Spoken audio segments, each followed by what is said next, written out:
ကောင်လေးဟာတောထဲကထင်းချောက်တွေကိုကောက်ပြီးခက်လန်းလန်းကဈေးတစ်ခုမှရောင်းချခြင်းနဲ့အသက်မွေးဝမ်းကြောင်းပြုပါတယ်ကောင်လေးမှာတော်တော်သုံးဝင်တဲ့ထင်းတဲ့မြင်းကလေးတစ်ကောင်လည်းရှိတယ်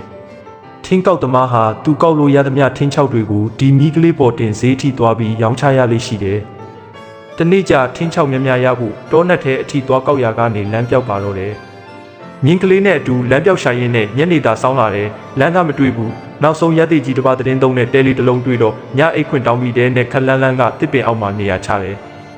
အိတ်ဖို့ပြင်းနေရင်းနဲ့မှသူ့မြင်းကလေးကိုချီဖို့ကြိုးပါမလာခဲ့ဘူးဆိုတာသတိရတာတယ်ဒါနဲ့ရက်တိကြီးစီကျိုးရှိပါကတညတာငားရန်လျှောက်ထားတဲ့အခါရက်တိကြီးကရက်တိကြီးစီမှာကျိုးဆိုတာမရှိသလိုဘဲရကိုမဆိုကျိုးနဲ့ကြီးတတ်တဲ့အချင်းမရှိပါဘူးတခါကြီးကြည့်ရတာခါတိုင်းလဲဒီမြင်းကလေးကိုတစ်ပင်မှာကျိုးချီပြီးအိတ်တယ်နဲ့တူတယ်ရက်တိကြီးကမေးတယ်အမှန်ပါပဲရက်တိကြီးထင်းကောက်သမားကရိုးသေးစွာပြန်ဖြေတယ်ဒါဆိုလဲခါတိုင်းလိုပဲတစ်ပင်မှာကျိုးချီတဲ့ဟန်ပြပြီးအိတ်လိုက်ပေါ်ရက်တိကြီးတော့ဒီမြင်းကလေးလျှောက်သွားလိမ့်မယ်လို့မမြင်မိဘူး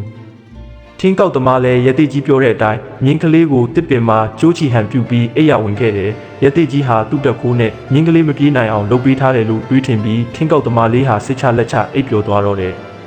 မနဲ့နိုးလာလို့ကြည့်လိုက်တော့သူ့မြင်းကလေးကိုညကသူ့ထားခဲ့တဲ့အတိုင်းတစ်ပင်အောက်မှာတွေ့ရတယ်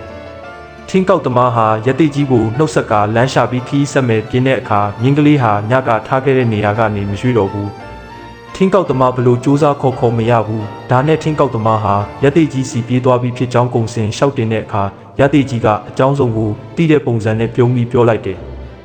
တကာကြီးတစ်ပင်ကကျိုးကိုမဖြေဘူးလားမဖြေဘဲနဲ့တော့ဘယ်သွားလို့ရပါမလဲတကာကြီးရဲ့ထင်းကောက်သမားကပြန်ဖြေတယ်တပည့်တော်မှကျိုးတကယ်မချီထားပဲရက်တိကြီးအော်ဖြစ်ရလေတကာကြီးမိကလေးကသူ့ကိုကျိုးနဲ့တကယ်ချီထားတယ်လို့ပဲထင်နေတာညကအတိုင်းပဲတစ်ပင်ကကျိုးကိုဖြေတဲ့ပုံလုပ်ပြီးပြန်ခေါ်လိုက်ရင်လိုက်လာမှာပါထင်းကောက်သမားလည်းရက်တိကြီးပြောတဲ့အတိုင်းကျိုးဖြေဟန်ပြုလုပ်လိုက်ရာမိကလေးမှာရွှေရှားလာပြီးသူ့ဆွဲတဲ့နောက်ကိုလိုက်ပါကအတူခီးဆက်ခဲ့ကြပါတော့တယ်